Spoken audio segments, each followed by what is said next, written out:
Welcome back, everyone. I hope you all had a refreshing break and enjoyed your tea. We are now ready to continue our faculty development program. We have some exciting topic and activity lined up for the rest of the day. So let's jump up.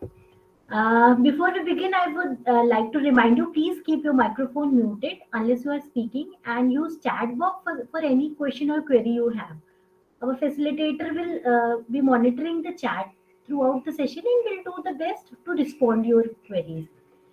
With this said, we'll let go our agenda. We left off discussing research writing and research ethics. Now we will be moving on research paper writing and publication. I am excited to continue our discussion and activity. Let's dive in. Ladies and gentlemen, it is my pleasure to introduce you our next speaker, Dr. Anuj Sharma. Sir has completed his BE in 2003 and PhD in the field of machining and nano cutting field in 2017 from IIT Indian Institute of Technology, ISM Dhanbad. Presently, Dr. Sharma is working as an associate professor in mechatronics program in CASH AKTU. He is a coordinator of mechatronics and manufacturing technology and automation program and associate dean innovation and incubation and dean post graduation studies and research of AKTU Lucknow. He has various projects as principal investigator funded by SCRB DST India and Tech QIP 3 and AKTU Lucknow. He is awarded as a Best Teacher Award 2020 by AKTU University. He did commendable work during COVID-19 pandemic by developing various products useful for protection and prevention from corona. He was awarded as a Corona Warrior for his contribution during the COVID-19 pandemic. He has published three patents for the developed product during the COVID-19 pandemic in 2022, and few more patent for his research. Few of the product designed by and developed by his team led by him and been demonstrated in Raj Bhavan Lucknow.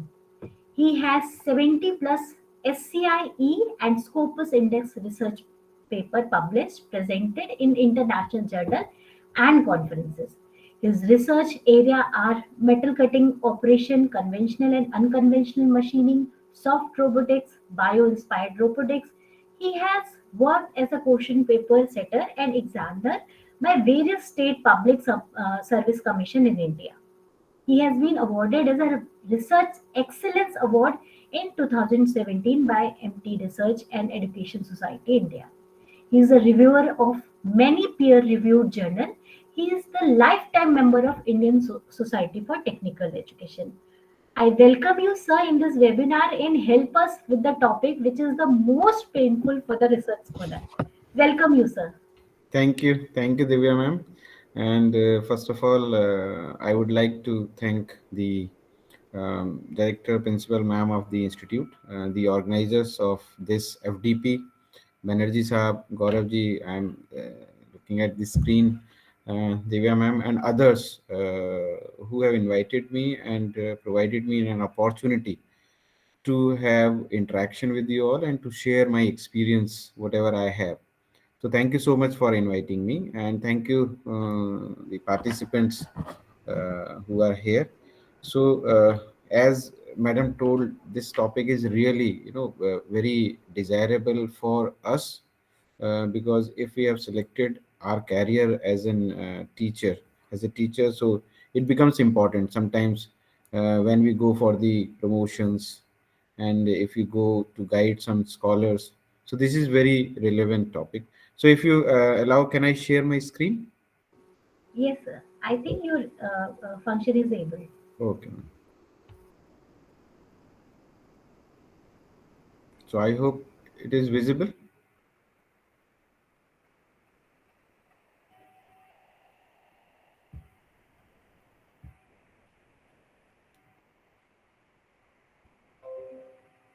Yes, sir, it is visible. Okay. So let us come back to the topic. So today's topic of discussion is research paper writing and publication. So Divya ma'am, the participants are all the participants are faculty or students also? Research scholars, so faculty research scholars who are Okay, interested or doing a PhD. ठीक, okay, great, great. So research paper writing. So this is one part, and the publication is the second part. Though they are interrelated. So because we cannot go for research paper writing only unless it is published somewhere. So it is, the 50% part is the selection of journal in which we want to communicate our paper, research papers. So we'll try to bind up this by 1:30 or before, and followed by some questions which the participants will have in their mind. So we'll try to address all those questions. So this already Madam beautifully have elaborated my introduction. So thank you. So these are the outlines of today's presentation. Brief introduction of my institute where I am working. So this is an opportunity to share a few of the labs which we have at our center. Individual research profile. So this is basically the motivation, because being a researcher, everybody should have their research profile. So that encourages the researchers to proceed in the field of research. Then we'll discuss some publishers which are the leading publishers in the field of publication. Then various types of journal indexing, different the parameters on which the journals are evaluated, which journal is better, which journal is superior in any particular field. Then we'll discuss about the scientific paper writing, what should we do and what should not we do while writing or designing the scientific papers. Then identification of suitable journal, it is very important topic. So this is the center where right now I am working. So this is located in Lucknow. The top building is the administrative building of this university in Jankipuram area in Lucknow itself, where in 2017 the university decided to open a center of excellence type center where we can have centralized research facility, just to cater the need of the researchers or the faculty members or the scholars who are working in different institutions of university. Because we are fortunate that we have a lot of IITs nearby: IIT Banaras, Varanasi, IIT Kanpur, IIT Roorkee, IIT Delhi, and one National Institute of Technology in Allahabad. So like this. So we have many institutions, and we have many labs in Lucknow also. 4 labs of CSIR. A lot of academic institutions are there, research institutions are there, but they are heavily loaded. When you go to IIT Kanpur or IIT Delhi to have slot of any experimentation, so we get sometimes 2 months after slot. So it is very painful for a researcher to wait for 2 months, because after 2 months, if we are doing on any topic, so let's say somebody in the world will also be doing, might be doing that same thing on the same topic, will get better results before that, and it can publish on any journal, then our claim will be useless. So it means the time and speed in the terms of publications is very important. So as soon as you draft your manuscript, you do your experiments, you draft your manuscript, you should try to upload it on the suitable journal as soon as possible. Keeping in mind those things, the university established this Center for Advanced Studies, which was established in 2017, has 5 MTech programs. All these programs are interdisciplinary: mechatronics, computer science and engineering, with specialization in cybersecurity, artificial intelligence, and machine learning. All these 3 topics are hot topics nowadays. Then manufacturing technology and automation, with a focus on robotics and automation side, industrial automation side. Then nanotechnology is another area where we have a lot of applications in the field of society also, social sciences also, so in the defense also. So keeping that in mind, nanotechnology was started in 2018. And then energy science and technology, majorly having focus on battery storage, solar energy, electric vehicles, etc. And apart from this, we have full-time PhD programs. Those who are registered in AKTU, so they know that we have full-time PhD program in all these five branches at our center, with a very high stipend, that is 40,000 per month for 3 years, and plus the contingency per year as well. So these are some labs which are already working, and we do a lot of internship and the free training to the students of our affiliated institutions or the institutions of other private universities as well. So robotics and control lab, 3D printing lab, we have a dedicated design and simulation lab equipped with research licenses, commercial licenses, then sensors, drives, control lab for the automation. This is industrial automation lab, one of the largest automation labs established in India in any academic institution. So this is a kind of small factory where we can do complete automation without any human intervention. We did a lot of work during the COVID, so I will not go into detail this because this is not today's topic of discussion, but I should get this opportunity to share what we did in the past. So we did a lot of work with SGPGI, RML, KGMU, the government hospitals in Lucknow. We designed and developed this robot, which you can see on the left side of the screen, with a very high payload capacity of 200 kg. So this is completely autonomous. Now we are trying to incorporate some dynamic obstacle avoidance, the advanced technology in robotics field. So maybe within 6 months it will be ready and it will go for the floor test. Some equipments we developed, already installed in Raj Bhavan and other government offices. So this was the team who developed this robot. This was already, under the patent granting stage. The patent is published and is under evaluation. So very soon we are going to get the first examination report. This already we have got the first examination report. One step ahead the patent granting. This sanitizer, currency sanitizing machine, commercially available, but we are waiting for the patent grant to be confirmed. Was the multi-purpose disinfector. We already have few queries from the industry, but now COVID is gone almost, so it will be used for some other, the sanitization purposes. Now, this is very important slide. So I strongly believe in this slide.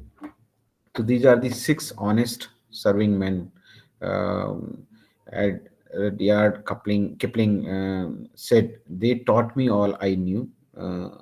Their names are what and why, when and how, and where and who." So if you keep all these six terms in your brain, in your mind every time, so let's say while traveling in the society, or traveling in any transport medium, going into the society, if you will have all these six terms together every time, then definitely you can get some ideas where you can work upon.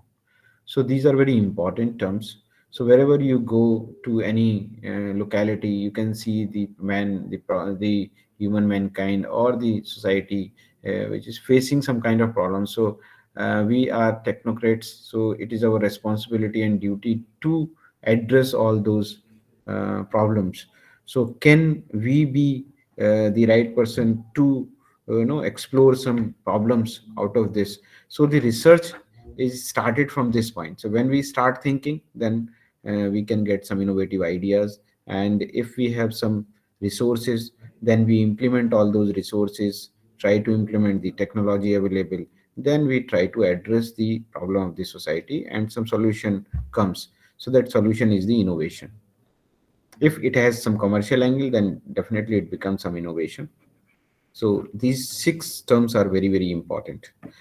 So for any researcher to do some positive research, so they should have some kind of motivation, and motivation comes from some factor. So that factor may be the recognition. So if any researcher claims that he is doing some research, so there should be a data, statistics, so that statistics tell whether that person is progressive or not. So as you can see, so this is my personal research profile. So you can see the number of citations, who are the co-authors. Co-authors means, let's say I have 96 co-authors, means I have published these papers with 96%. So it means it shows how much you are connected with the people, so you are not isolated. So I will discuss all these things, what is H index. And so you can see the bar curve lower from the 2015 year. So you can see there were some documents. So the highest document is 16, so 16 per year. So every year it is increasing or stationary. So if you see from 2022 to 2023, it is decreasing, but it's still we are in the month of February, so we have 10th months to go. So most probably we can go up to this previous year benchmark. So this shows that you are progressive, you are positive. And the line, dark blue line, which is this, so it is showing the number of citations. So I will discuss what is citation. So citations means the number of times your published paper is being referenced by somebody in their research. So when you publish some paper, so it goes to the internet, and through publisher, they have different schemes. So I will discuss in detail what are these schemes. So it goes to the the worldwide publication stage, and everybody from across the globe access your paper. They read it. If they found that it is suitable to their research, so they give reference to your paper in their publications. So whatever I publish my paper, so I will refer ki I have taken this content from such and such person's publication. So it means that paper will get recognition.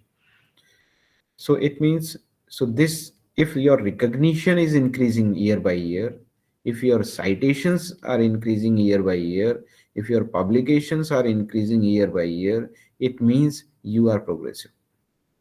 So that is very important. So there are a lot of things. So whenever you want to increase your publications, so you should try to get connected with the people who are actually working in your area.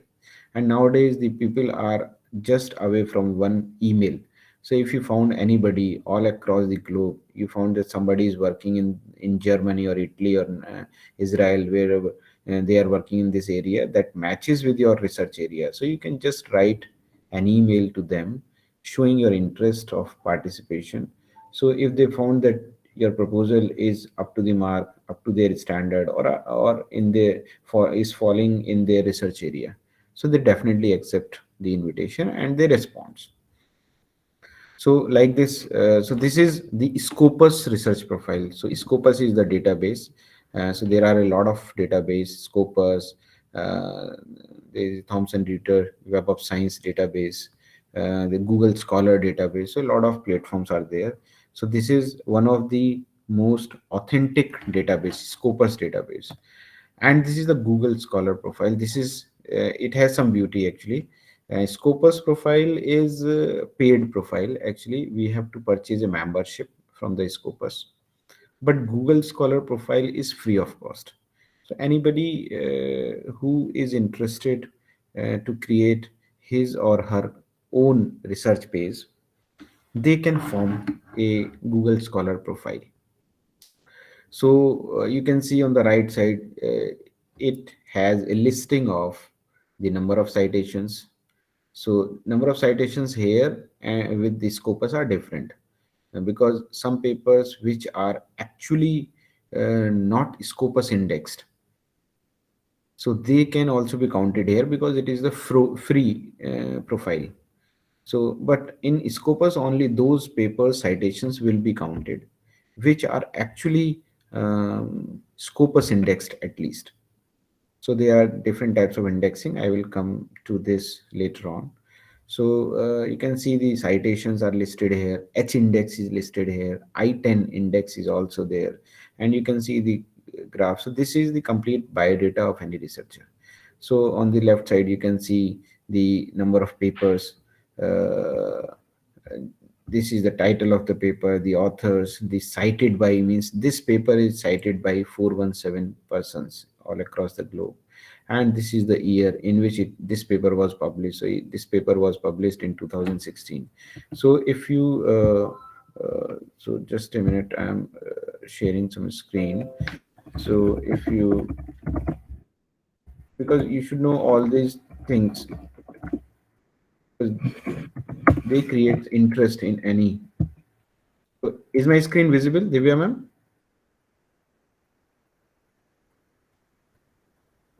Sir, your screen is visible, sir. Okay, so this is the live Google Scholar profile. So when you will see, so let's say you want to see ki, what was my paper in year wise. If you want to segregate, so you can just click on the year.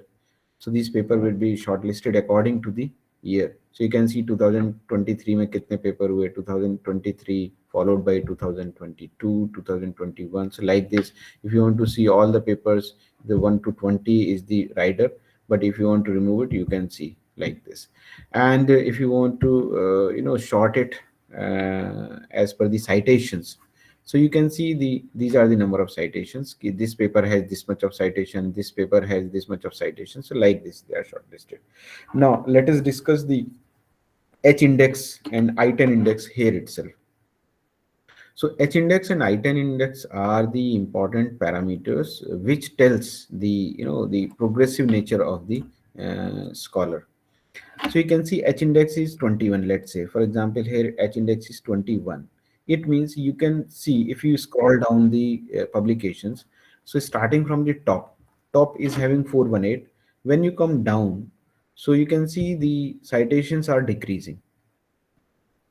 So it means if you go down and down, so 21 means ki there are 21 papers which are having the citations 21 or higher. So let's say this is the paper. This paper is at serial number 21. So this paper is having citation 22. So it means 21 papers are there which are having citations 21 or more than 21. Let's say this is the 22nd paper. This 22nd paper, had it been having the citation of 22, then this is the 22nd paper and having citation 22. So it would have the H index of 22. But since 22nd paper is having citation less than 22, so we cannot count it. So it means this paper is at serial number 21 if we count from top. So it is at the 21 serial number. This one is at 21 serial number. So 21 21th paper is having citation more than 21. So it means the H index is 21. And what is I-10 index? I-10 index means, let's say that it is 29. It means, so there are 29 papers in the list of author which are having citations more than 10.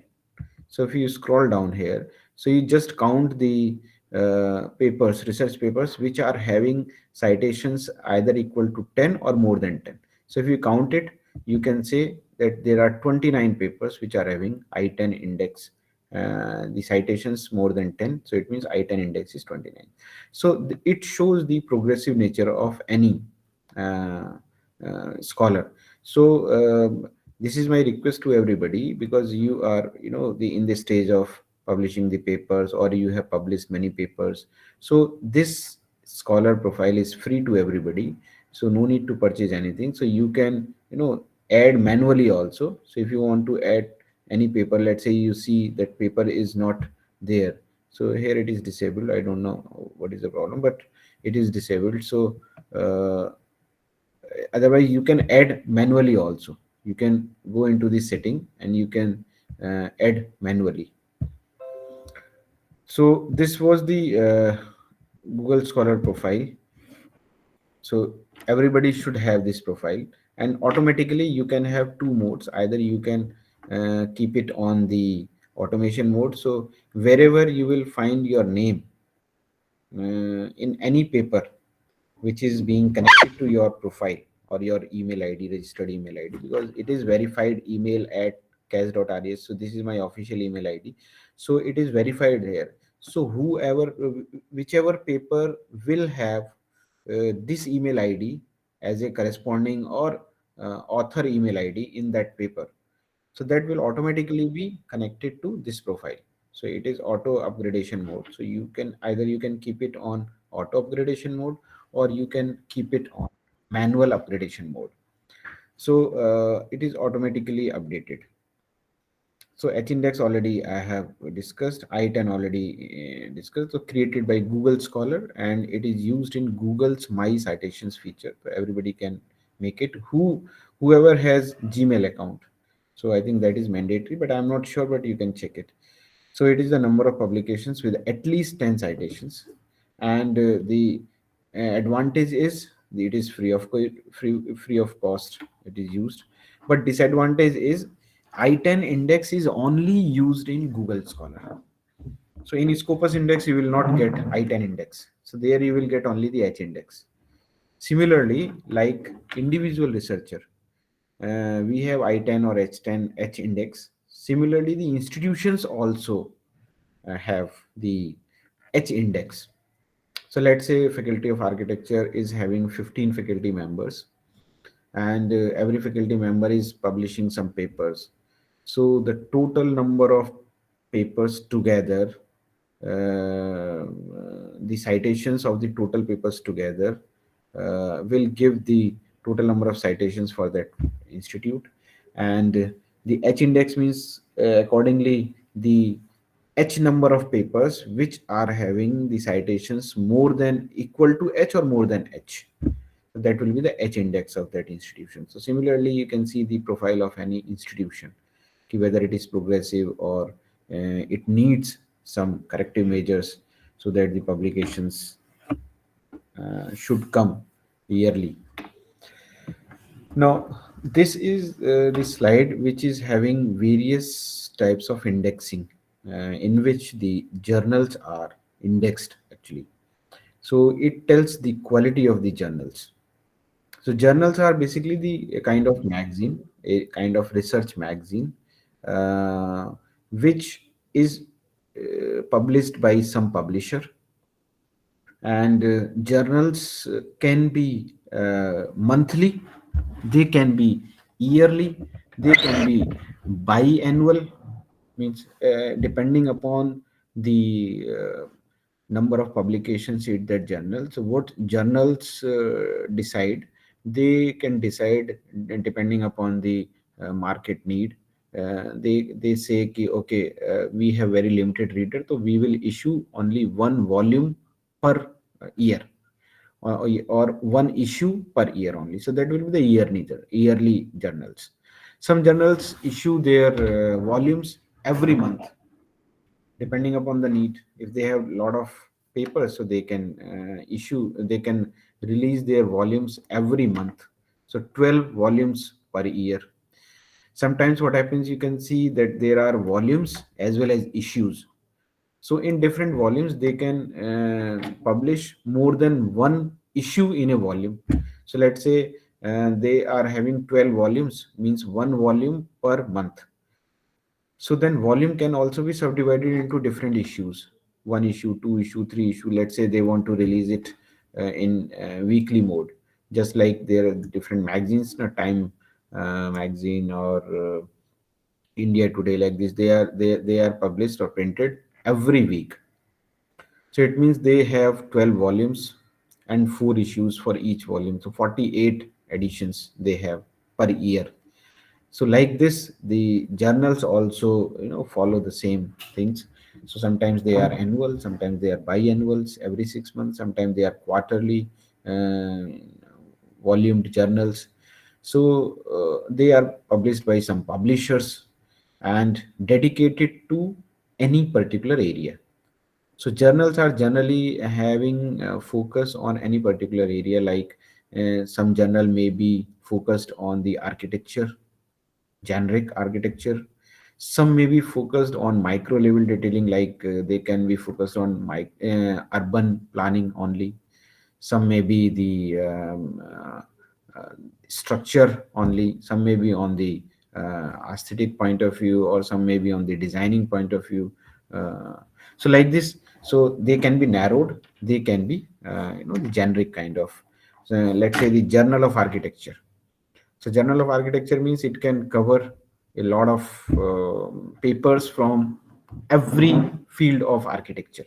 No restrictions on any particular field. So whether it is from structure, whether it is from design, whether it is from um, old architecture, mixed architecture, Indian architecture, whatever, means it is a generic kind of journal. So they, depending upon the requirement, depending upon the editorial board. So a journal has one editor in chief, then editors, then associate editors, then proof reading and publication team. So a lot of members are involved in any journal publication. So we are talking about the indexing of journals. So indexing of journals tells us the quality of journals. So there are few platforms which are worldwide recognized and reputed. So like Web of Science, Clavirate Analytics PLC is the owner of this Web of Science, and this is one of the best and recognized platform worldwide. So in US, USA, or in India also, so Web of Science is quite popular. And prior and second to this is Scopus.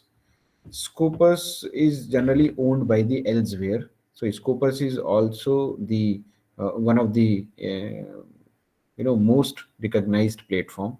So if we see in the NAC accreditation also, so they give 50% weightage to the Web of Science and 50% weightage to the Scopus. So 50-50% weightage to both these platforms. They are very important platforms.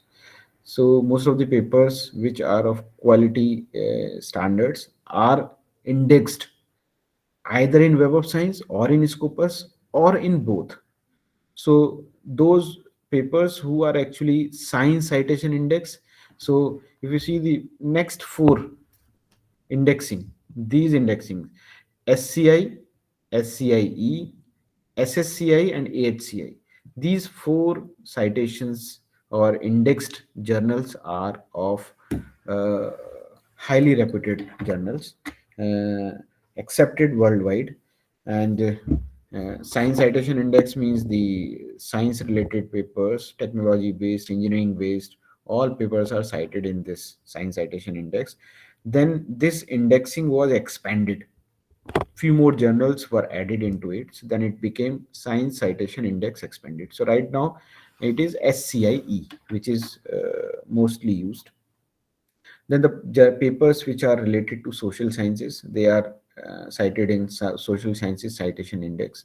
And the papers, the papers or journals which are related with the arts and humanities, MBA and applied sorry, the arts, literature. So these are indexed in AHCI. So these are four most important indexed journals. Then apart from this, there is a Web of Science emerging sources citation index, ESCI. So we call them emerging source citation index. So after some times, what happens? Let's say Faculty of Architecture starts one journal. So let's say in the name of Journal of Architecture, yeah, Faculty of Architecture and Planning, Journal of Architecture, like this. So that journal initially will be indexed in somewhere, or you can print by your own resources. You will get some ISSN number and all these things.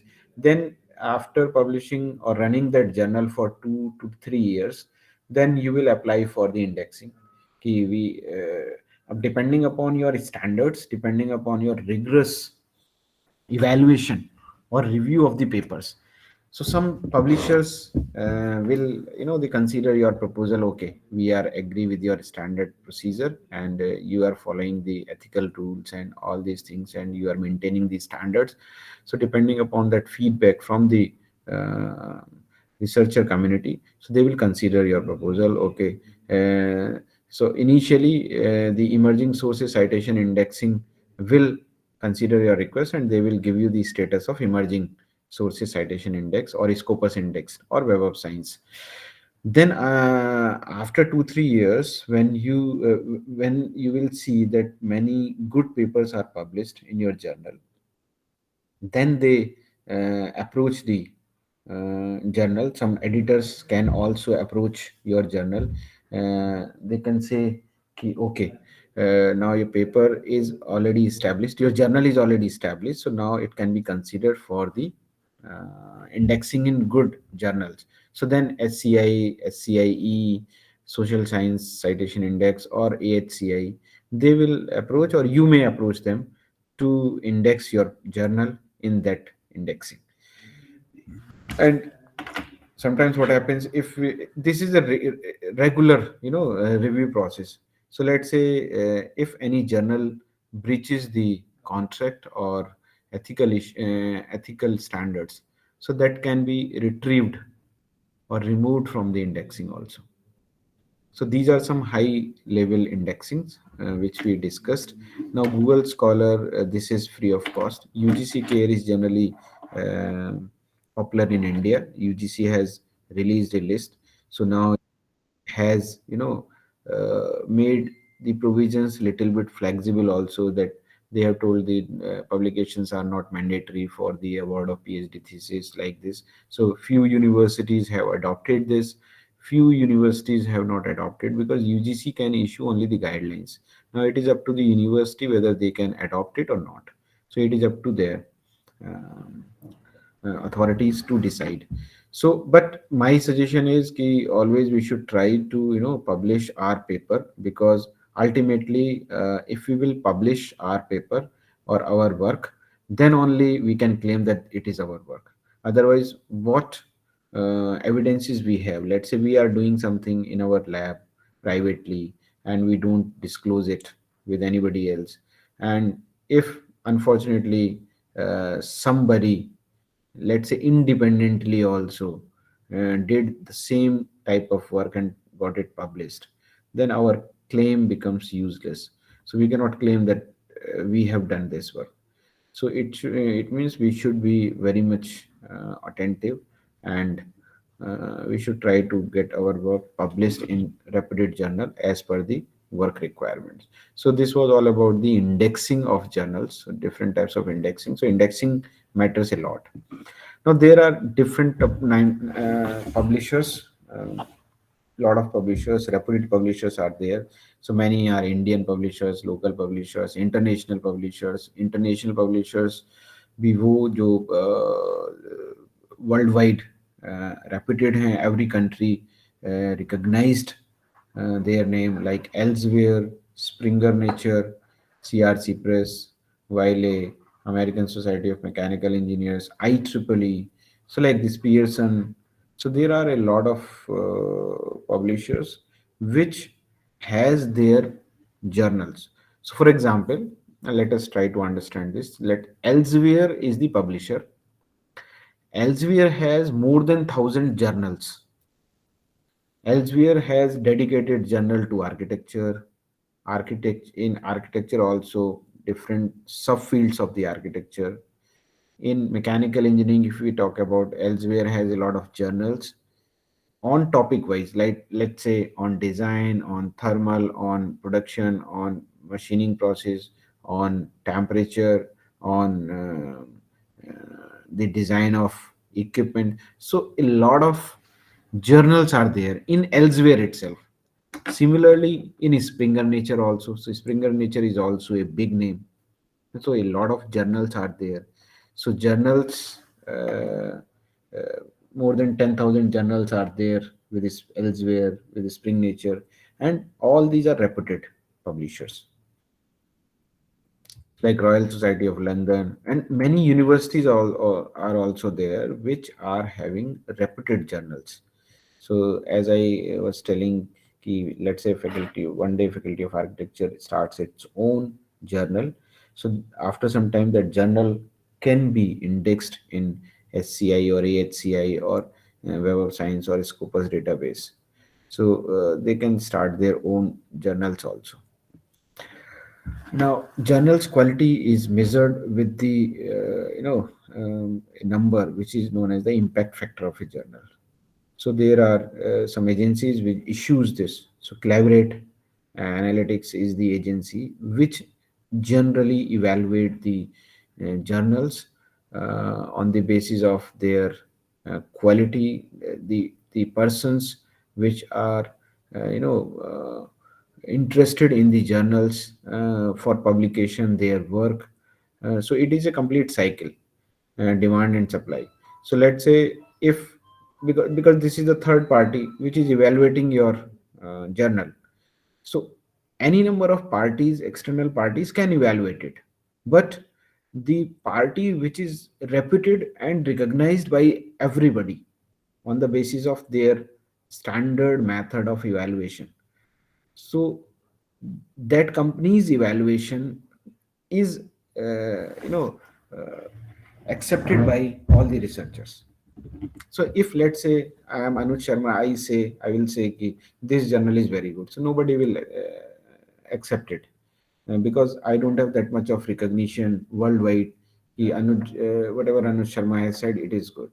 But if a uh, panel from the Royal Society of London or from the uh, MIT USA uh, says the same thing, these journals are having a good reputation and they have justified it by some stat figure, then definitely it is established parameter and they will accept, okay, that panel has evaluated this, so it will have some genuinity and the authenticity, so everybody accept that. So similarly, this impact factor issued by the Cleverate has worldwide recognition. So nobody, everybody considers the impact factor of any journal, and higher the impact factor means uh, the good quality journal. uh, it brings the journal in top categories with good impact factors. So impact factor is what? So impact factor is basically the journal impact factor of an academic journal is a scientiometric index calculated by Cleverate that reflects the yearly mean number of citations of articles published in the last 2 years in a given journal. Let's say, for example, if we understand, so let's say we want to calculate the impact factor of any journal in year 2017. So there is a simple formula. So what we will do, we will sum up the total citations of the articles which are published in the year 2017 in that journal.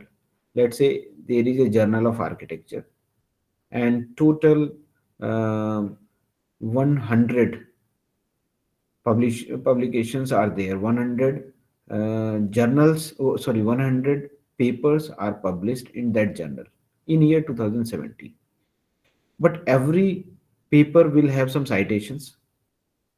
So if we combine all these citations together, so let's say that is 74,090. So these are the number of citations of all the papers published in that journal in the year 2017 and divided by, so we take publications of 2 years. So we don't divide this by the same uh, year publications, because the papers which will be published in year 2015 and 2016, so now they will get the citation in year 2017. So it is assumed that an article needs at least 1 year to 2 year time to get proper citations, average number of citations.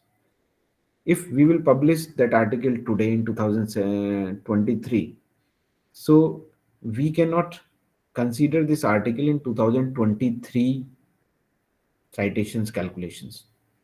So if you want to calculate the citation of any journal in 2023, it means we have to consider the citations of those publications which were published in year 2021 and 2022, 2 years back.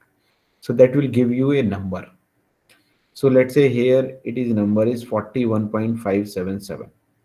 So it means every article which was published in year 2027 will get a citation of 41.577 on average citation. It's a kind of average citation on the basis of 2 years. So higher the number, better the journal. So it impact factor goes beyond 100 also.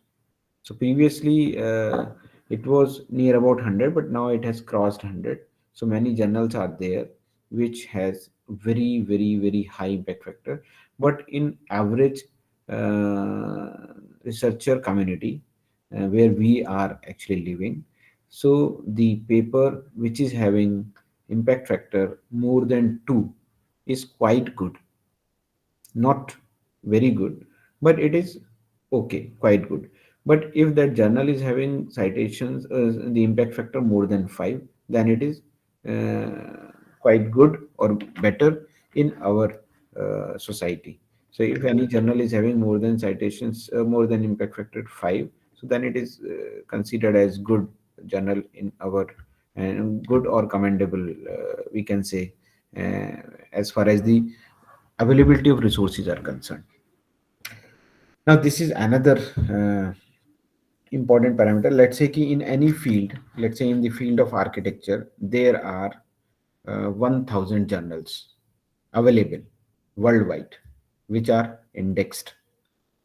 So, if out of these 1000 journals, top 25% journals in a particular category, they are placed as Q1. So, this is known as the quartile 1 journal. So it is there are some institutions accept only the Q1 quartile 1 indexed journals for their, the consideration of research work. Let's say in my own institution from where I did my PhD. So on, they have clearly mentioned in their ordinances the article published in Q1 or Q2, and they have also differentiated it like that. If you have any paper, any two Q1 journals paper, so that your the work is complete. So they consider it as subject to the confirmation of the RDC and supervisor also.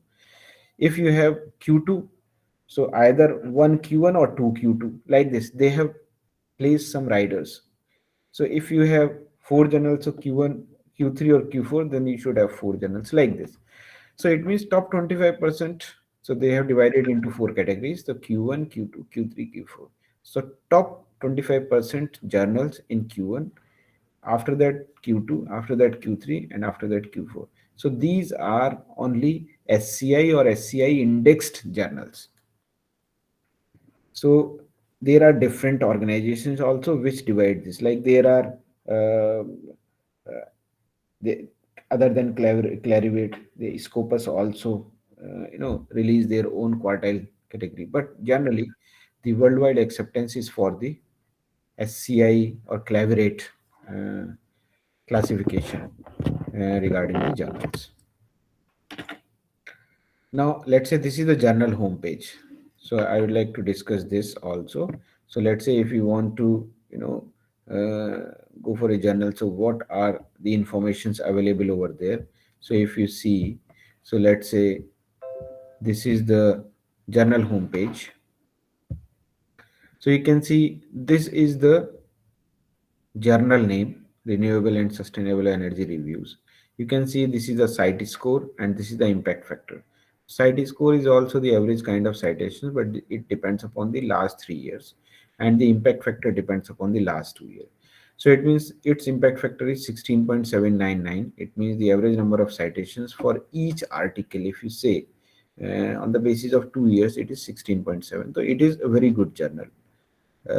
You can, so first of all, as a researcher, what you should do, you should try to know the how will you identify the suitability of a journal to your work.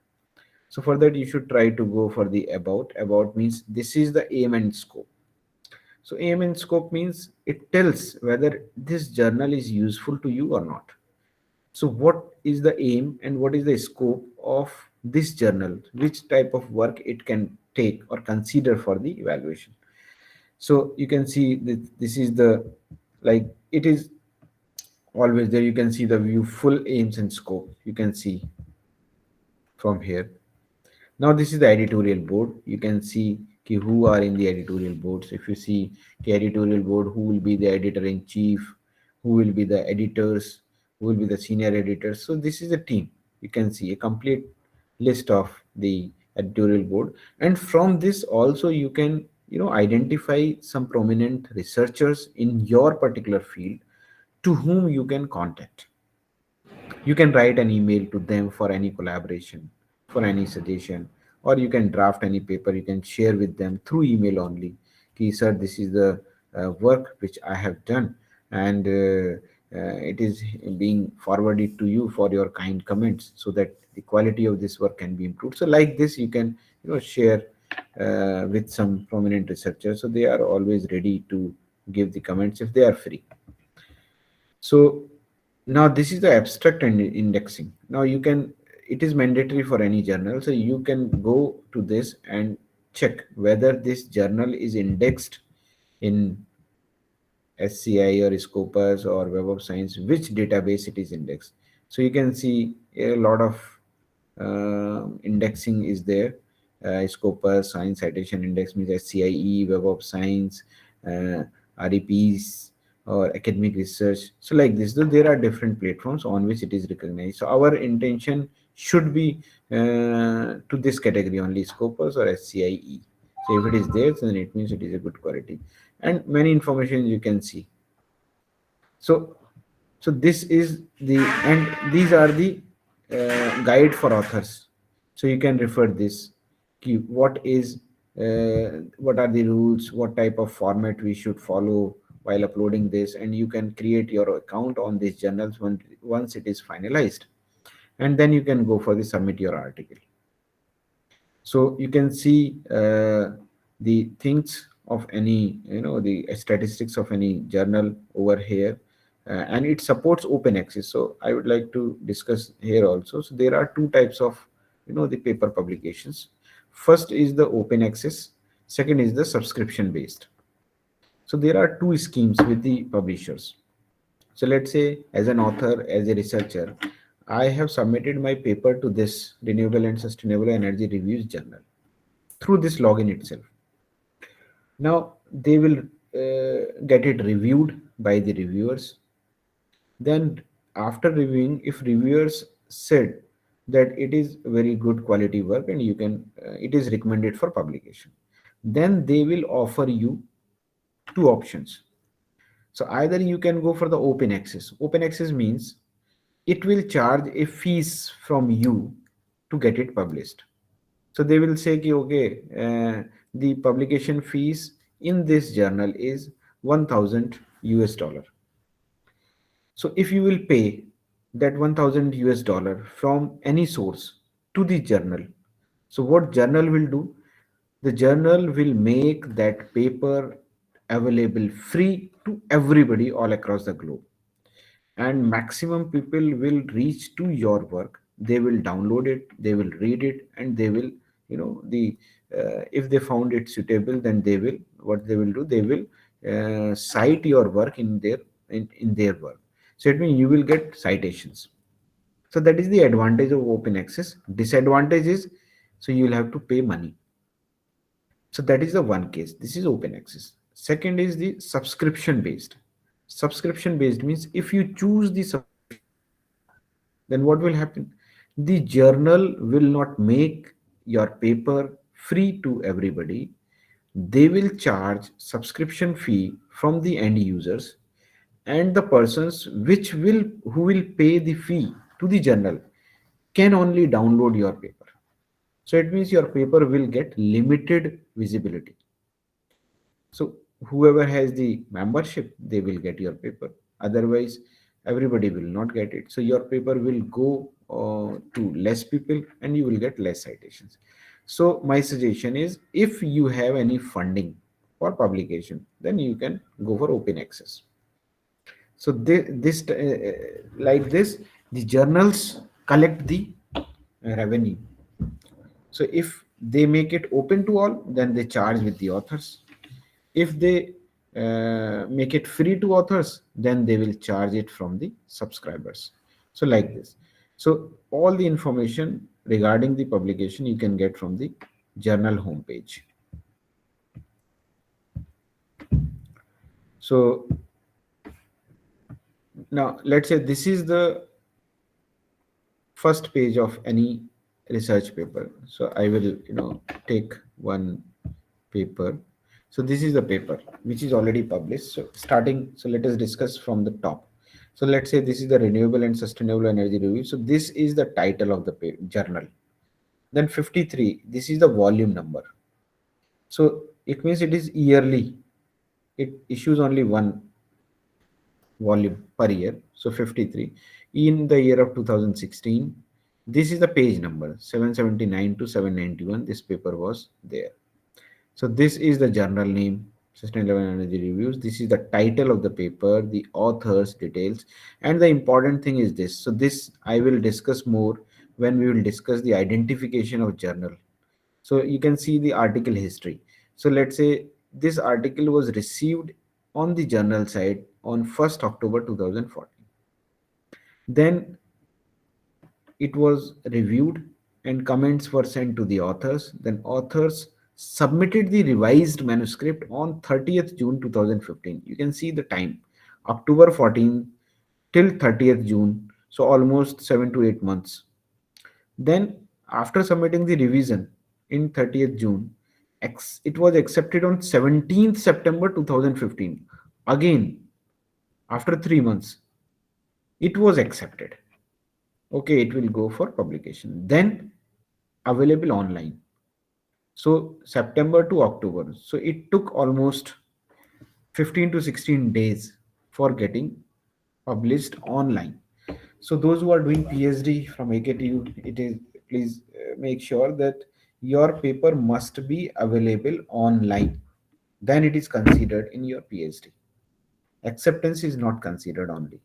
So when it is published, so if you will try to publish your work in any good journal, then it will take at least 3 month to 6 month time on an average. In some journals it may be more than 6 months, in some journals it may be less than 3 months, but on an average in a good journal it takes around 3 to 6 month time.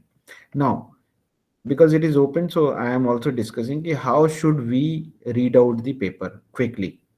So first of all, let's say we have identified that this paper is we let's say we downloaded this paper and now we want to read it. So don't read it line by line, otherwise it will take a lot of, it is 13-page paper, double column, very small font size. It is very boring and very long, it will take a long time to study it, to read it. So don't read like this. So I will tell the the main body. So when we'll discuss the main body, then I will again come back to this particular paper. So what should be the proper way of reading any paper? So this was all about the research publication. Now let's come to the, so these are information we should have in our mind ki before going to publish our work we should be capable enough to identify ki what should be the which journal is one of the most suitable and favorable journal, so that we can get our work published quickly, because in PhD we have a limited time duration and we cannot wait for 1 year 2 year for publication only. So it means we should try to search those journals wherever we can publish our work quickly. So if we start any paper writing, so actually there are three phases. First is the pre-writing, second is the writing, and third is the post-writing. So pre-writing is means ki we have some thought in our mind, like this we will go to write a paper, then we do literature review, we collect data, we compile it, then we prepare a first draft of the manuscript. So that draft may be very lengthy, a lot of information would be there which is actually not desired or required. But initially what we do, we collect and compile the information as more as possible, so that we can refine it, we can remove it, we can screen out the unwanted or less relevant content. But initially what we do, we collect and compile maximum data. So that is a pre-writing phase. Then writing phase. In writing, we try to make our paper in a particular structure. We try to fit in a particular structure according to the journal identified. Ki there may be some guidelines from the journal side. So according to that, we refine the content of that particular paper or manuscript. So that is the writing phase. Then third is the post writing. Once it is ready, then we do post writing. Now post writing means, let's say we have completed our paper, and then we upload it on the Turnitin software to check its similarity index. Let's say because we have taken data, we have taken content from others work. So different journals have different standards. Some journals accept up to 10% similarity, some journals accept up to 20% similarity, and there are some journals who does not accept the similarity more than 5%. So more than 5% means only 5% similarity is allowed. It means 95% content of the paper should be by yourself only. So it means after writing phase, if we come to know that our paper has a lot of similarity, let's say it is having 40% similarity, so it means what we have to do, so we have to rephrase it, we have to not redesign, means we have to rephrase it, we have to uh, modify it so that it can fall in the acceptance zone of the journal requirement. So these are three phases of the paper. Now what is the scientific experiment? So because scientific experiment is not complete until the results have been published and understood. So as we already discussed, that if you want to claim that this is your own work, so what is the method, how will you prove it? So it means it should be published anywhere. And the scientific paper is what? It is a written and published report describing original research results. So whatever, so there should be a novelty in your paper.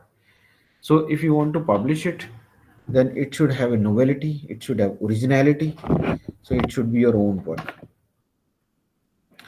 And what is the scientific writing? So the purpose of scientific writing is to communicate new scientific findings.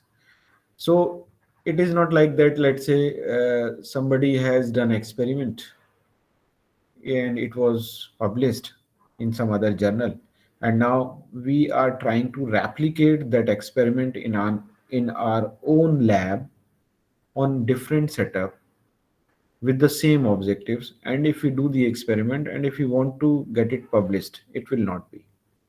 So there must be some novelty.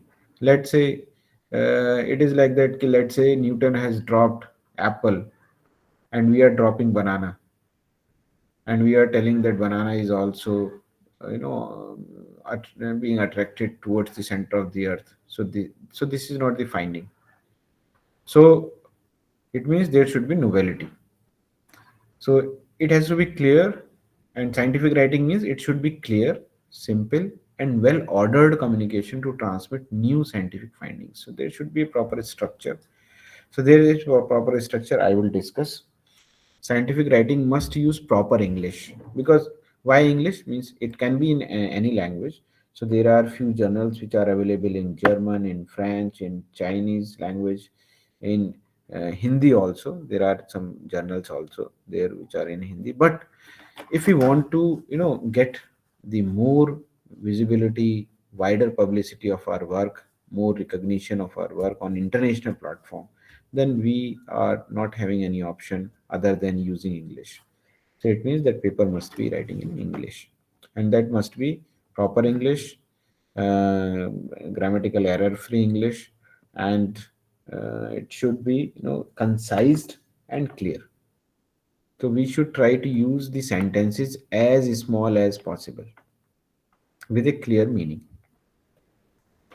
Now, when it was started, scientific writing, so because knowledge is lost without written records, so there are only few things which are running from one generation to another. So, but if we don't have any records, so later on what happens, due to passage through the generations, they can be tampered, they can be exaggerated, sometimes they can be lost. So it means there should be proper written records for the uh, data or for the knowledge. So like cave paintings and inscriptions were the first attempts to leave records. So like this, because I'm not going into the history, so a lot of development is there before BC till date. So the first scientific journals were published in 1665. So if you can see the progress, so knowledge could not be widely circulated with no effective duplication. Because what happens now, if we start off, we think that we can go for publication and we do rigorous work, and then we have prepared one manuscript without checking that whether somebody has done the work on in this area or not. Then what happens, the duplicacy of that work will be there. So to avoid the duplicacy of the work, so written record should be there, scientific. So these are all platforms where you can see whether this work has been done or not. So there are different progression. You can see, so in 1665, the first scientific journal was published. So now this is the IMRAD. So I means introduction, M for methods, R for results and discussion. So these are four important sections of any scientific writing paper. So there must be introduction, there must be methods, there must be some results, and some discussion on the results which we have got. So this is the IMRAD story, which we'll discuss in the second slide also. So previous journals which were published were descriptive papers. So this is the style which we have followed. So this is the latest, the trend which we are following nowadays. IMRAD story. So previously it was descriptive papers, just like the case reports and geological surveys. So what we do, we use a lot of reports, lot of information there. So it is just a compilation of any survey. By the second half of the 19th century, the reproducibility of experiments became a fundamental principle. Then Newton and all these things, then Einstein, they did a lot of experiments. Then repetition of the experiments on different setups to prove the authenticity of the findings. Then after that, the method section became important. So method section means ki, how we are getting this. So they have developed their own experimental setups and did the innovations in those setups, and then they did experiments and observed the results, and then they summarized it. But nowadays, the scientific papers are written in this format: first introduction, then methods, then results and discussion. So this is the full form of this IMRAD format. Now, what is scientific paper? We have already discussed. So it must be the first publication of original research results. So it means no duplicacy, no reproduction.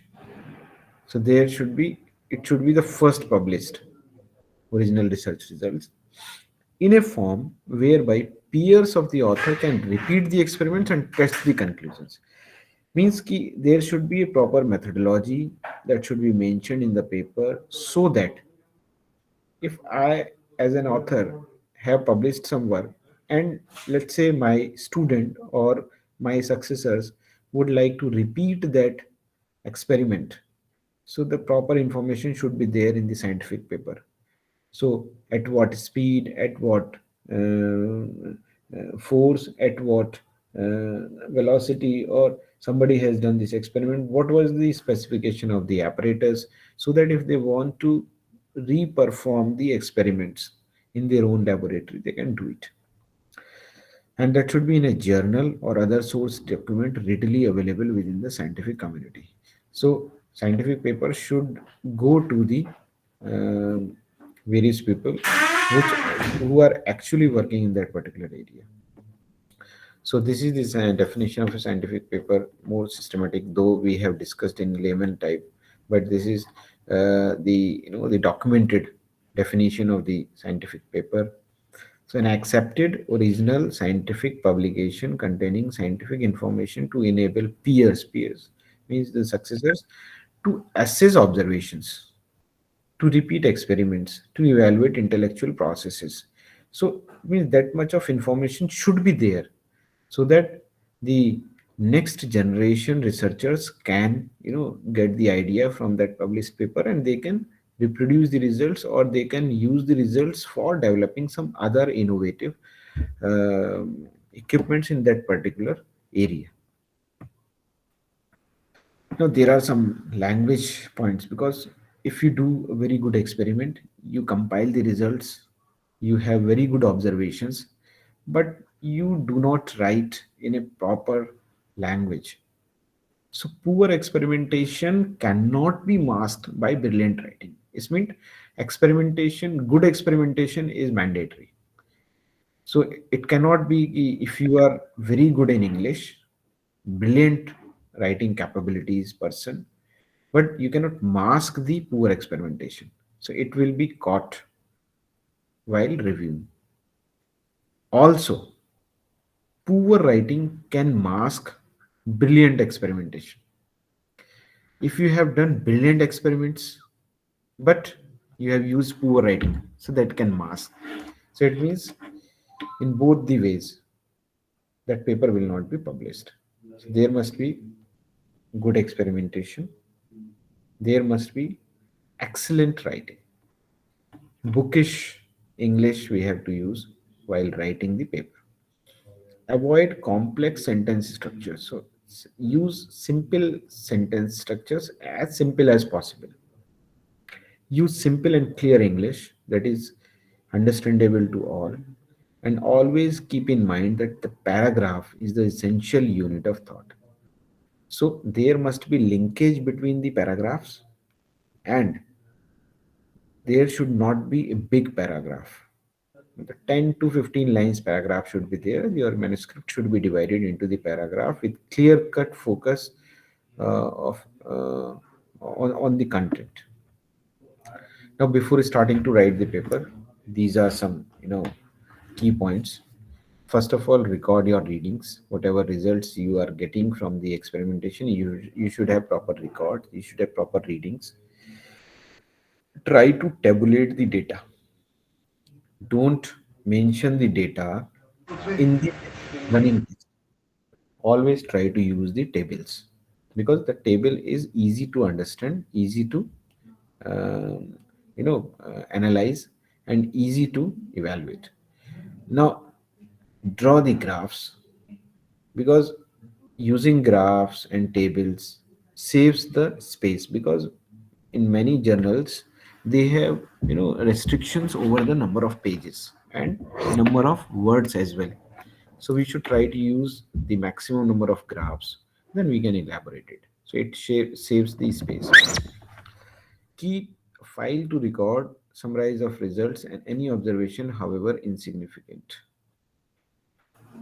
Means whatever records you have got, you should summarize it, and which are insignificant also, but you should try to preserve those data. Date the files, because if you are having the dates in the name of the file, so it will be easy to identify. Otherwise, when you will do a lot of experiments, then the confusion will be there. So it will not be easy to identify the files which is later and which was previous file. Also, because when you will submit the manuscript, it may be today in the month of Feb, but you will get the comments after 6 months, sometimes after 1 year. Then after 1 year, recognizing the file, because you will have to address the comments also.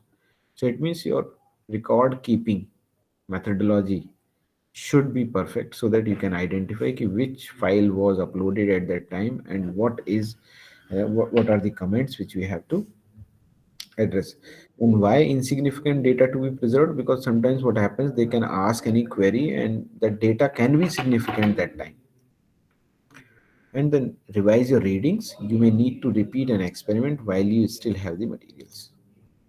So always try to revise your readings. Let's say you do experiment once. So it might be possible that that instrument is not properly calibrated. So that can give you some reading. So it is not always that reading to be true. So it means we should try to revise the experiments at least 3 times, and then we should take it the average. So that gives us the um, more appropriate value. Write ideas whenever they come to you. So this is very important. So don't wait for morning. Let's say you have some idea in the night, and if you will wait till morning, so that idea can be washed away from the brain. So always try to record it. Now, this is the body of a research paper. So you can see there are papers which are having the title of the paper, affiliations of the author, abstract. Abstract is almost 100 to 150 words, paragraph, in which you will have to explain the relevancy of that paper, the findings of your paper, and the main novelty of your work. So this is because initially what happens, first of all, the reviewer sees your title. If title is catchy, attractive, then they go to the abstract.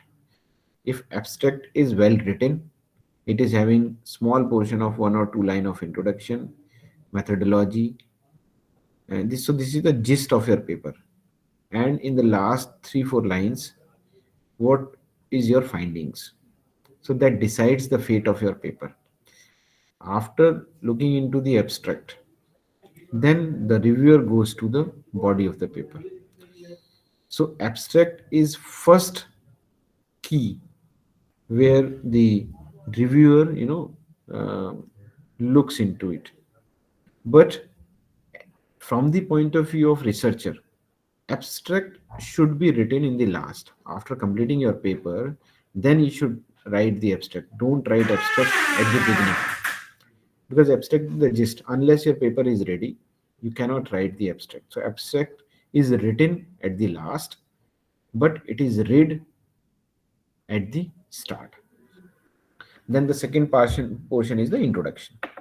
So introduction, I will show you. Introduction has the background, it has the motivation of that work, why we have done this work, and then the structure of paper. Section 1 this, section 2 this, section 3. This paper is divided into 4 sections. Section 1, we have discussed the introduction. Section 2, we have discussed the methodology. Section 3, we have discussed the results and discussion, and followed by the conclusion. So like this, we have to define the structure of that paper. And this is mentioned in the last paragraph of the introduction section. Then the next important part of the paper is materials and methods. So what materials we have used, what methodology we have used, what kind of experimentation we did, what were the parameters on which we did experimentation, what was the experimental setup, what was the characteristics or specifications of the machines, and where we have done like survey, where we did survey, what was our parameters of evaluation. So like this, so this all comes under the category of materials and methods. So this is the second heading. The first heading is always the introduction, second heading is materials and methods, third heading is results and discussion. So by doing experiments, you might have got some results. So you have to show the results either in tables or in graph, right? And there should be a discussion on the results. So this section is very, very important, results and discussion. So most of the reviewers, attack on this particular section, and they give comments maximum on this results and discussion. And there should be novelty. Why it is important? Whatever results you have got, what is the significance of those results, and what is the importance of those results. What is from the application point of view, if there is no any novelty, no application of those results, so these results are useless. Then after this there should be a conclusions. So conclusions means it should be specific to any particular findings. So after doing this work we have come to this conclusion. So that conclusion is very important. However, you can either incorporate or not the future scope. Future scope means ki you have done some experiments, you got this, and this is our conclusion, but still this work can be attempted in future. So that is your future scope. So using the same experiments or some modification in the experimental setup, this can also be investigated. So this is the future scope. Then acknowledgement. Let's say you have got some funding from somebody, or you have got help in writing your paper or in discussion with some expert. So if you want to acknowledge that person, so you can acknowledge that. And followed by the references. So references has a lot of styles. APA style hai, IEEE style hai, MLP styles there are, MLA style hai. So a lot of styles are there. So you can use any of these styles or the style of referencing as mentioned in the journal. So this is the research methodology. So research methodology, so how should we start writing a paper? So from where we should start? So these are some steps. So as a student of research or as a scholar, you already you have studied the research methodology subject. So this is the gist of that. So from where we should start? So we should start from the identification of broader area of our research. So this is the first question which comes in the mind of any researcher. Ki what should be our area? So there are many parameters on which you should try to judge. So first point may be your field of interest oblique expertise. So either you can select the area from your field of interest or from the field of your expertise. It depends upon you. Sometimes what happens, I have some field of interest, but resources are not available in that field in our reach. Let's say I'm working in and I want to do research in microbots or nanobots. So that may be of my field of interest, but resources are not available in my lab, and even I don't have any contact where I can perform my experiments. So there is no point of accepting or doing research in that particular area. So don't be emotional while doing the research. Be practical. If you want to get good publications, so you should be more practical. Second is resources availability. That is very important area of research in that particular area. Third is the supervisor availability. So if you have resources, you have interest, but you don't have supervisor in your. So if you are a PhD scholar, so it is applicable to PhD scholar only. But if you are an independent researcher, then no need of supervisor.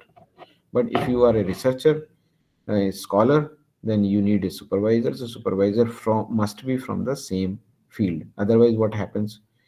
Supervisor does not have expertise in that area, and you have selected that field as your research topic. So it means the whole liability will be with you itself. So you will have to do work by yourself, and you cannot get the quality input from the supervisor because supervisor has expertise in another area. So you should try to get supervisor from your area, and area can be identified from these particular inputs. Another important input is nowadays, which is important, that is publication.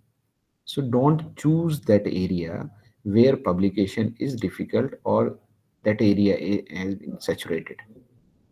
So if you want to do research in fundamental architecture, so it is very difficult. Fundamental topic में research करना, it's very difficult. So always try to take topic or broader area from the emerging field where the probability of publication is very high. So it means you will get good number of publications, and your PhD thesis or your research will be evaluated only on the basis of publication. So this is bitter truth in which we are living. I don't know what will happen after 4 or 5 years, but nowadays it is mandatory. If two papers are mandatory, then it is mandatory. No one can do it anything. This is the broader area identification, followed by literature survey. Always try to do literature survey, preferably last 5 years, because don't go in the past, because that work has already been saturated, so you will not get any novelty. So probably starting from current year, current minus one, current minus two, current minus three, current minus four. So last 5 years you can go, you can have a focus. But if you find some paper really important for you, then you can go beyond that, and if time permits. So after doing this literature survey, you can find the research gaps. Okay, you have studied this much of number of papers, then you can identify the gaps where the work is not done. The on the basis of gaps, you can design your problem statement. Okay, okay, I will do. So you have identified 10 research gap, but due to time limitation, you can say, okay, I will do work on these two objectives. So based on these two objectives or research gaps, you can set your objectives and design your problem statement. So this is your title of your PhD thesis or your research. Then methodology and experimentation requirement. You can discuss with your institution, your guide. If this experimentation is required, I will follow this methodology. And after that, you will get findings. Then you will compile it, analyze it, and you will explain it. Then there must be some conclusion. So this is the standard way by which you should try to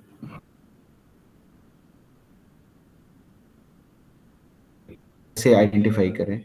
so important things जो हैं that should be kept in mind while identifying the journal, that should be scope of the journal. First of all, as I show you the journal side, you can go, you can see what is the scope of journal. Now the important is time to first decision, how much time that journal is taking for the first decision. So that is very important. If it takes a lot of time, 6 months or 12 months, you should not go for that. What is acceptance time? How much time it is taking for acceptance? So if it is less, you should prefer it. Acceptance rate. Sometimes some journals are having only 5% acceptance rate. It means whatever journals are submitted, they accept only 5%. So risk is more. And if you don't have time, so you should avoid the journals which are having very low acceptance rate. Don't be the barrier, because our aim is to publish the paper first. So try to finalize the journals which are uh, which lies in the scope of your work. They have very less time to take first decision. Acceptance time is very low, acceptance rate is high. And try to focus the special issues, some journal issues, special issues. Let's say you are working in field A, and that journal is issued a special issue on focusing on A itself. So you will get the maximum probability of publication of your. Try to publish review paper more. Review paper means that will not be counted in your PhD, but review paper attracts more citations, because you will review means it is a compilation of more work. So that is the review paper. Focus on the impact factor also. Time to upload the paper, this is very important. I always tell my students and my colleagues to upload the paper in the month of June, July, because it is my, I don't know, I don't have any the logic, but I have my own experience. uh, Many of my papers which I upload in the month of June, July, I don't know why, because of uh, they come after vacation or so, I don't know what is the reason, but the probability of accepting those papers is very, very high. Quick, they are accepted quick. I don't know why, because of reviewers are free at that time or whatever it is, but they are very. Don't upload the paper in the month of December, because in most of the countries they have vacation for Christmas and all these things. So all the process is held up for 2 3 weeks. So try to upload the paper in the month of October, September or so, so you will get better results. And obviously be conscious about the similarity index, plagiarism. If, because this is not that kind of offense, it is punishable offense. So it is very crucial. So thank you so much. I acknowledge Dr. Srinivas Raghavan, from which I have taken some content. So thank you so much, everybody. Now I am open to the questions. If you have any questions in your mind, so I hope you have enjoyed this session. Thank you so much. Very, very informative presentation. So session is open for the question and answer. If you guys have any query, you can ask. You can write in the chat box.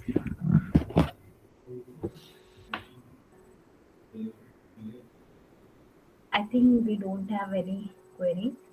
There is appreciation in the chat box for you, sir. Thank you so much. Thank you so much, sir, for your informative and I think Pooja is asking something. Yes, Pooja? Good afternoon, sir. Good afternoon. Sir, my question is that can we submit our manuscript more than one journal at a time? Ethically, it should not be, because it is also a very serious matter. If you publish, if you bring that the manuscript at two places together, sometimes it is not caught, sometimes it caught, because one incident has been happened with one of my colleague. The same thing they did. Unfortunately, the paper from two journals uh, you know sent to a same reviewer. So that was his very the bad fortune. So what happened, so that journal blacklisted the author for any future publications. So this is a very serious offense. So don't do this. Always try to publish at one time. If you are if you found that that journal is taking a lot of time and we are not getting any response from that, so my suggestion is withdraw that paper from this journal, or write an polite email ki, status of that paper is not known to me as of now. I am in a need of that paper, so you kindly uh, send me the update of this. So if you are not getting any response, you can withdraw it and submit it to another journal. So try to find out the journal which is having less time always, because for PhD scholars, time is very important. Okay, sir. Thank you so much, My sir. own experience, one of my paper got published in 17 days, and one of my paper got published in 2.5 years. So it is not in your control. So always try to finalize the journal through the journal finder. Okay, sir. Thank you so much, sir. Uh, Thank you so much, sir, for your insight presentation and making us understand what is SCI, HSCI, ESCI, and SCIE. What does this citation scores means, and even what is impact factors stand for. Thank you so much, sir, for your easily explaining the basics of technicalities of paper publication. So your Thank you. expertise is in this field is truly impressive, and we appreciate for taking out time and sharing your experience with us. Although, as I know that you are the most burdened employee of AKTU, Thank you. you shared your knowledge with us. Thank you so much for Thank you. opportunity, Banerjee sir, you, Gauravji, ma'am, Vandana ma'am, everybody. Thank you so much for inviting me to share my experience.